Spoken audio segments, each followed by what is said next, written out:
For most people, the mind is always active with an internal commentary or dialogue running as people react to situations or try to solve various issues. As the mind is trained to undertake intellectual processes, it follows a process of logic and organization that is used to understand and act upon things in the world.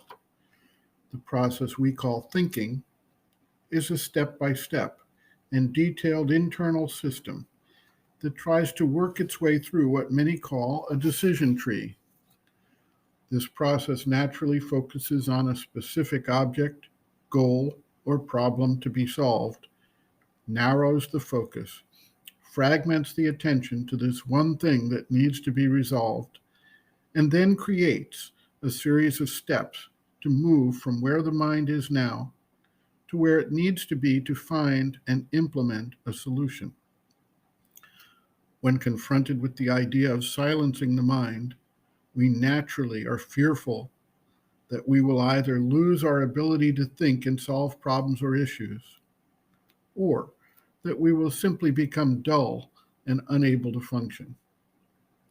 At the same time, it is necessary to appreciate that the higher realms of awareness, which Sri Aurobindo calls higher mind, illumined mind, overmind, and eventually supermind, function under an entirely different set of principles through the presentation of a comprehensive or universal view that sees connections and interconnections and does not narrow itself down in a single train of thought. For these to become functional, it is necessary for the normal mental process to subside and stay in a status of silence, albeit an alert, receptive silence, not a dull, distracted, dark, or intoxicated state of blankness of the mind. Sri Aurobindo writes, quote, "The thinking mind has to learn how to be entirely silent. It is only then that true knowledge can come. The turmoil of mental, intellectual activity has also to be silenced like the vital activity of desire in order that the calm and peace may be complete. Knowledge has to come, but from above.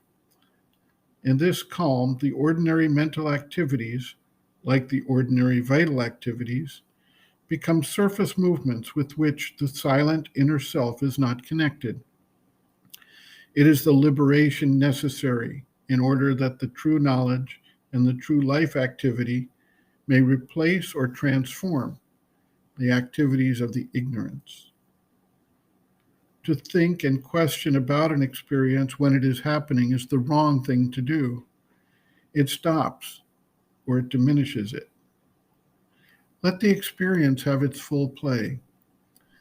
If it is something like this new life force or peace or force or anything else helpful, when it is over, you can think about it, not while it is proceeding.